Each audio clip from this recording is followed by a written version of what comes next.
नमस्कार साथियों, तो कैसे हैं आप सभी लोग। आशा करता हूं बढ़िया होंगे और एकदम बढ़िया तरीक़ा से आपकी पढ़ाई लिखाई बढ़िया से चल रही होगी। पैट का एग्ज़ाम बहुत नज़दीक है और आप सभी का स्वागत है एक और नए माह के पहले दिवस में। और आज हम बात करेंगे 1 अक्टूबर के top most important current affair class notes पर। तो एक नए अंदाज से, एक नए बेहतरीन तरीके से ये प्रण लेकर पढ़ेंगे कि हम इस महीने बहुत अच्छी पढ़ाई करने वाले हैं। ठीक है, तो पहला क्वेश्चन आपकी परीक्षा की दृष्टि से बहुत अच्छा है और आपकी परीक्षाओं में बनने वाला क्वेश्चन है। पूछा गया है हृदय दिवस कब मनाते हैं। तो हृदय दिवस ये प्रत्येक 29 सितंबर को मनाते हैं और इसकी शुरुआत सन 2000 से की गई थी। इसको स्टार्ट किसने किया था, तो ये चीज़ आप जान लीजिए। वर्ल्ड हेल्थ फेडरेशन है, इसका हेडक्वार्टर जिनेवा में है, इसके द्वारा इसकी शुरुआत की गई थी।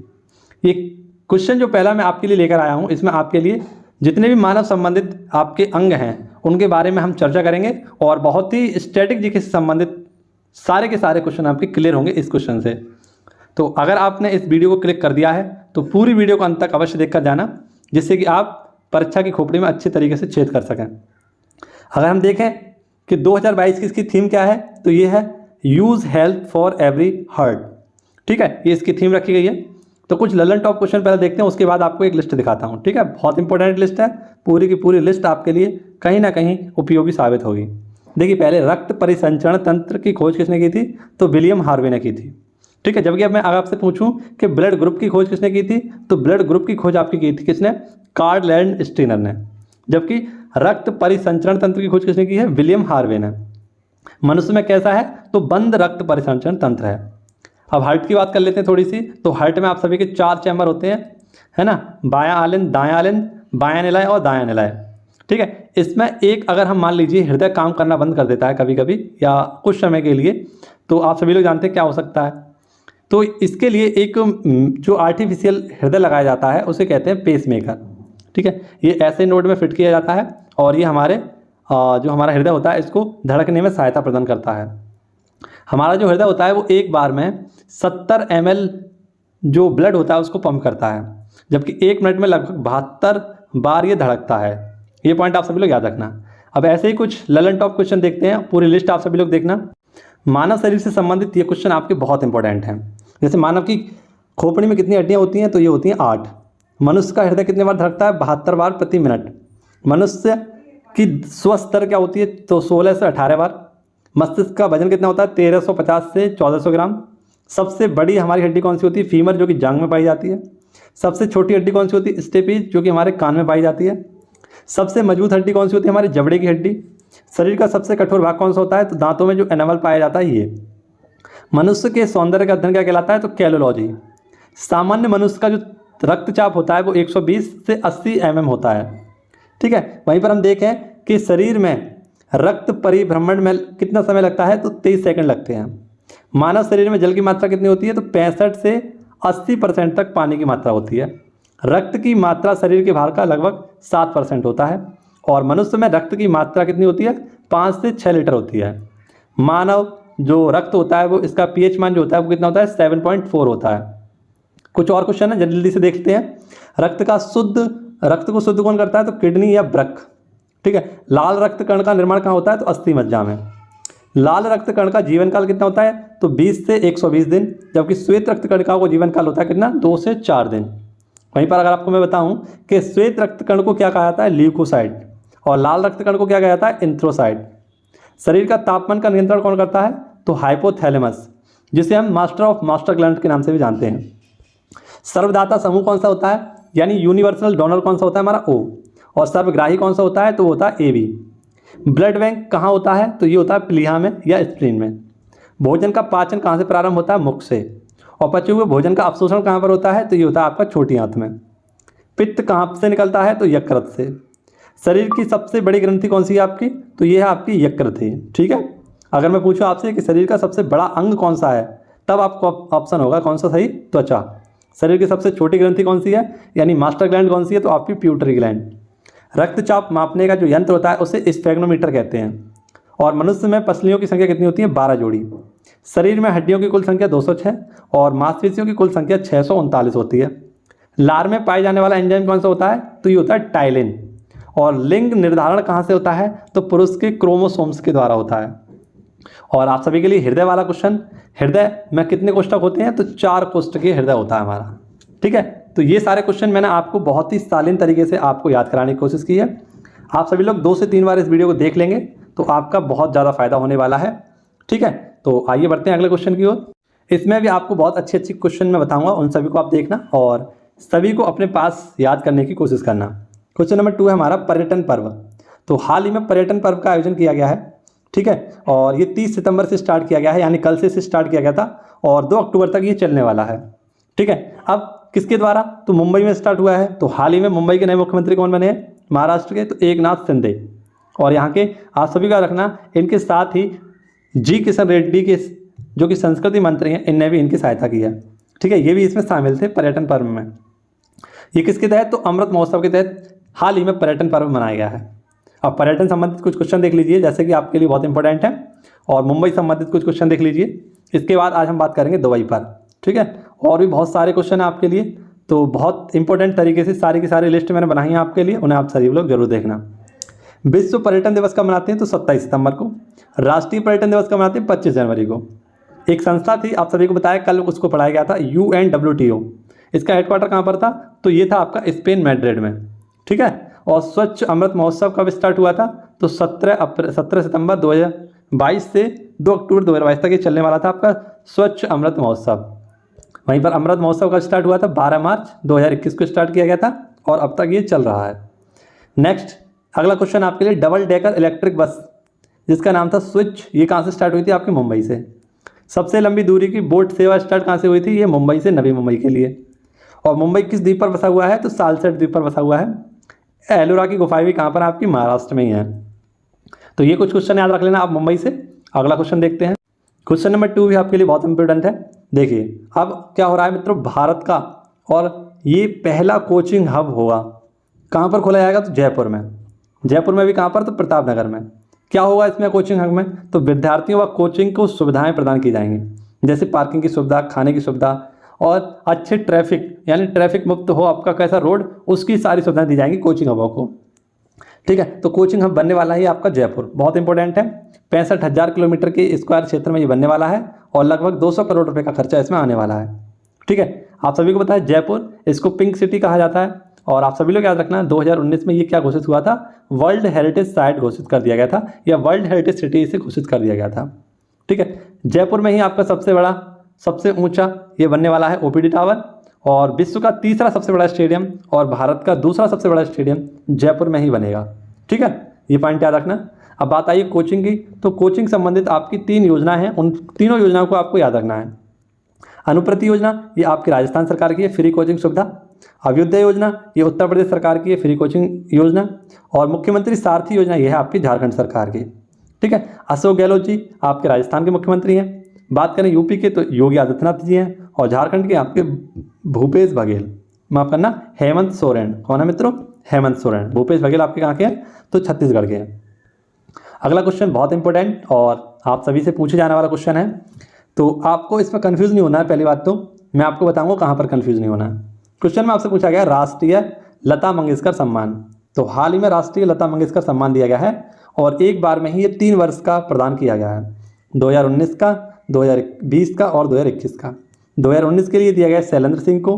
ठीक है, और 2020 का दिया गया है आनंद मिलंद को, और 2021 का दिया गया है कुमार सानू को। ठीक है, और कहाँ पर दिया गया है, तो जहाँ पर लता मंगेशकर जी का जन्म हुआ था वहीं पर ये प्रदान किए गए हैं, यानी इंदौर मध्य प्रदेश में प्रदान किए गए हैं। आप सभी को पता है हाल ही में इनकी 93वीं जयंती पर, कब मित्रों, तो इनकी 93वीं जयंती पर 28 सितंबर 2022 को क्या हुआ था, आप सभी लोग याद रखना, जो एक न्याय चौक था जो कि आपका कहाँ पड़ता है, अयोध्या। ठीक है, अयोध्या उत्तर प्रदेश में पड़ता है, उसका नाम रखा गया था लता चौक। और जब इनकी मृत्यु हुई थी तो इनका एक और नया पुरस्कार बनाया गया था, लता दीनानाथ सम्मान, और ये पहली बार किसे दिया गया था, आपका नरेंद्र मोदी जी को। लेकिन आपसे पूछा गया कि राष्ट्रीय लता मंगेशकर सम्मान किसे दिया गया है, तो ये 3 व्यक्तियों को दिया गया है, 3 वर्ष का अलग अलग एक बार में ही दिया गया है। लता मंगेशकर की बात आई है तो कुछ महत्वपूर्ण बातें जान लीजिए। इनको 2007 में फ्रांस का सर्वोच्च नागरिक सम्मान दिया गया था। इनको 2001 में भारत का सर्वोच्च सम्मान भारत रत्न दिया गया था। ठीक है। और याद रखना आप सभी लोग 1989 में इनको क्या दिया गया था, तो पद्म विभूषण भी दिया गया था। ठीक है, ये पॉइंट आप सभी लोग याद रखना। अब पुरस्कारों की बात आई है तो कुछ पुरस्कार याद कर लीजिए।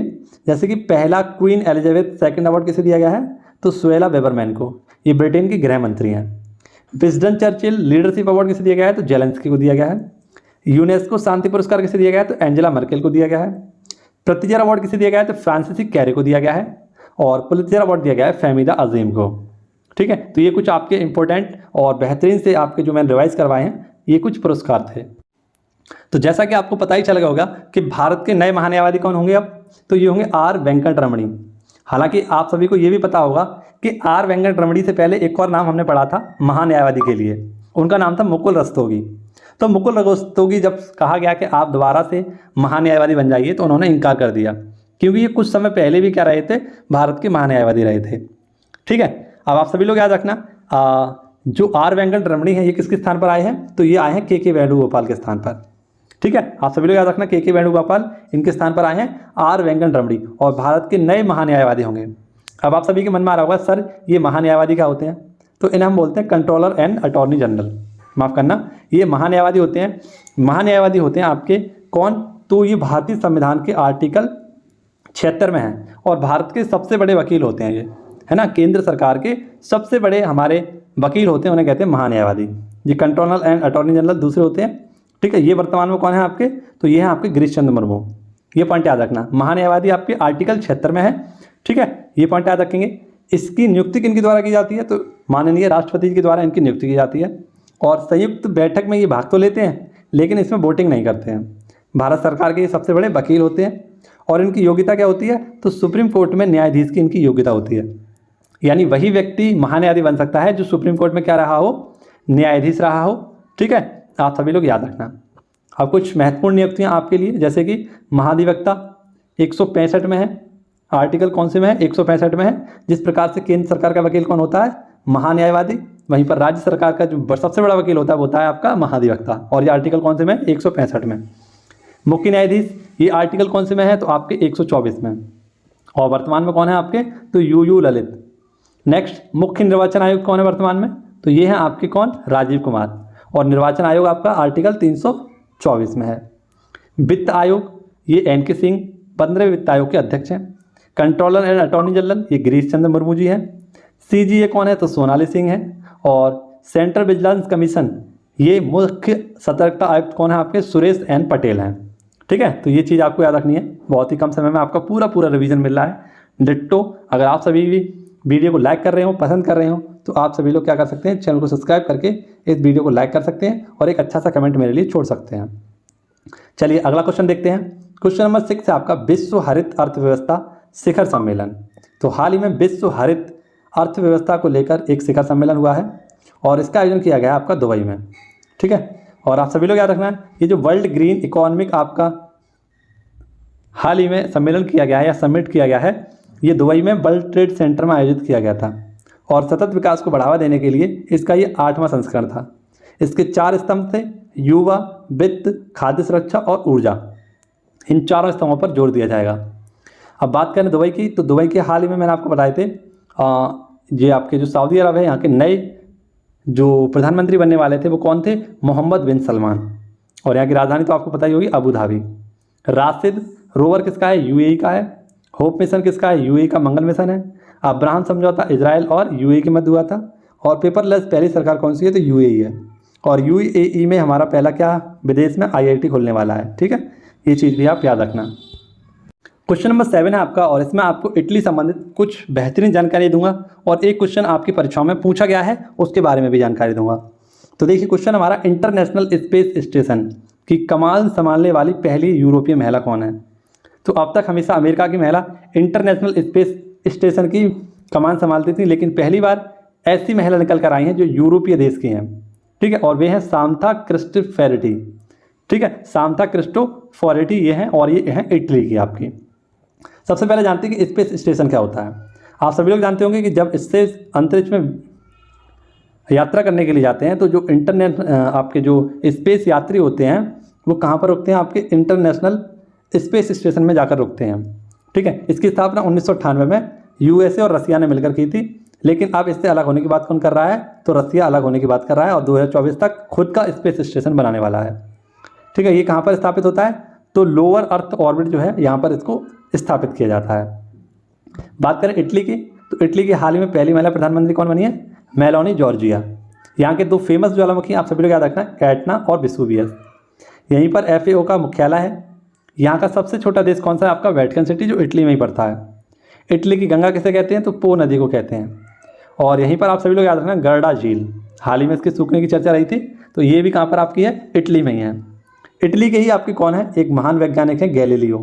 गैलीलियो ने क्या किया था? तो दूरबीन की खोज की थी, और ये कहाँ के? इटली के ही हैं। ठीक है, अगला क्वेश्चन, आर्टेमम मिशन। तो ये चंद्रमा का दूसरा मिशन है और इस मिशन में आपकी एक महिला भी शामिल है। ठीक है, तो आपसे अगर पूछे कि चंद्रमा के लिए जाने वाला मिशन कौन सा है? तो आर्टेमम। और आप सभी लोग याद रखना, इसमें एक महिला भी शामिल की गई है। द नूरी किसका मिशन था या किसका रॉकेट था? तो ये था आपका उत्तरी कोरिया का। और नूर किसका था? तो ईरान का। अगला क्वेश्चन है आपके लिए, क्वेश्चन नंबर 8, पहला CNG टर्मिनल कहाँ पर स्टार्ट होगा? तो ये होगा भावनगर। स्वच्छ ईंधन के लिए इसे स्टार्ट किया गया है मोदी जी के द्वारा। और संपीड़ित प्राकृतिक गैस यानी नेचुरल कंप्रेस्ड जो आपका गैस प्लांट है, ये कहाँ पर लगाया जाएगा? भावनगर में। अटल ब्रिज भी आपका कहाँ था? ये भी आपका अहमदाबाद गुजरात में ही था। LPG में क्या क्या शामिल होता है? तो आपका ब्यूटेन और प्रोपेन शामिल होता है। एथेनॉल संयंत्र ये कहाँ पर लगाया गया था? पूर्णिया बिहार में। बायोमास टू हाइड्रोजन ये खांडवा मध्य प्रदेश में। और बायो CNG ये कहाँ पर लगाया गया था? आपको इंदौर मध्य प्रदेश में। सेमीकंडक्टर नीति और सेमीकंडक्टर फैक्ट्री कौन लगाएगा? तो गुजरात। और पहला ट्रेडिशनल मेडिकल सेंटर कहाँ पर खुलेगा? तो ये भी जामनगर गुजरात में ही खुलेगा। अगला क्वेश्चन है आपका, क्वेश्चन नंबर 9, जयंती पटनायक। आप सभी लोग जानते होंगे जयंती पटनायक को, काफ़ी बार नाम आपने सुना भी होगा इनका। ये जयंती पटनायक कौन थी? तो आप सभी लोग याद रखना, एक राजनेता थी और जो हमारा राष्ट्रीय महिला आयोग है इसकी पहली महिला अध्यक्ष थी। ठीक है, आप सभी लोग याद रखना, बहुत बार आपने नाम याद किया होगा, लेकिन हाल ही में इनका क्या हो गया? निधन हो गया है। 90 वर्ष की उम्र में मात्र इनका निधन हुआ है। और वर्तमान में महिला आयोग की अध्यक्ष कौन है? तो ये है आपकी रेखा शर्मा। ठीक है, कांग्रेस की पहली महिला अध्यक्ष कौन थी? तो एनी बेसेंट थी। 1907 में ये अधिवेशन हुआ था एक। ठीक है, उस अधिवेशन की क्या थी? पहली महिला अध्यक्ष थी। वहीं पर सरोजिनी नायडू, आप सभी लोग याद रखना, ये 1925 में आपका कानपुर अधिवेशन हुआ था, उसकी पहली महिला अध्यक्ष थी और भारत की पहली महिला अध्यक्ष थी। इसके साथ आप याद रखना, लोकसभा अध्यक्ष कौन है वर्तमान में? तो आप वर्तमान में तो याद रखना कौन है? ओम बिरला। लेकिन पहली महिला आपसे पूछे कौन थी? तो मीरा कुमार थी। कमेंट बॉक्स में आप सभी लोग मुझे ऑप्शन में आंसर देना कि हमारी भारत की पहली महिला राज्यपाल कौन थी और पहली महिला मुख्यमंत्री कौन थी। ठीक है, ये क्वेश्चन का आंसर आपको देना है। अगला क्वेश्चन आपके लिए है, जूरोंग रोवर किसका है? चीन का है। इसने हाल में मंगल पर अरबों साल पुराने किसके साक्ष्य ढूंढे हैं? तो इसने अरबों साल पुराने बाढ़ के साक्ष्य ढूंढे हैं। ठीक है, जूरोंग रोवर कुछ समय पहले आपको पढ़ाया गया था, ये किसका था? चीन का ही था। और मंगल मिशन के लिए इसे भेजा गया था तियानवेन फर्स्ट रॉकेट के द्वारा। ठीक है, उसका मिशन का नाम क्या था? तियानवेन फर्स्ट, इसके द्वारा भेजा गया था। ऐसे हमारे मिशन का नाम क्या था? तो PSLV C-25 ये रॉकेट था और इसके तहत मंगलयान को भेजा गया था। ठीक है, तियानवेन फर्स्ट ये चीन का है, जूरोंग रोवर इसमें लगा था। नेक्स्ट आपके लिए है परसिवेंस रोवर, ये अमेरिका का था। ठीक है, ये भी मंगल मिशन था। और ये आपका होप मिशन, ये UAE का था। अब सूखा दिवस कब मनाया जाएगा? तो सूखा दिवस मनाया जाएगा आपका 2 अक्टूबर को। ये किसने? तो अशोक गहलोत की सरकार यानी कि राजस्थान सरकार ने घोषित किया है कि 2 अक्टूबर को किसके रूप में मनाया जाएगा? सूखा दिवस के रूप में मनाया जाएगा। तो ये आज की हमारी वीडियो थी। ठीक है, आप सभी के लिए बहुत इंपॉर्टेंट लाजवाब वीडियो। आशा करता हूँ आपको पूरी वीडियो अच्छी लगी होगी और बहुत ही पेशेंस के साथ, बहुत ही ईमानदारी के साथ आपने सभी क्वेश्चनों को समझने और लिखने की कोशिश की होगी। तो चलिए, मिलने होगा आपसे अगली वीडियो में। धन्यवाद, खुश रहिए, मस्त रहिए और पढ़ते रहिए। Thank you.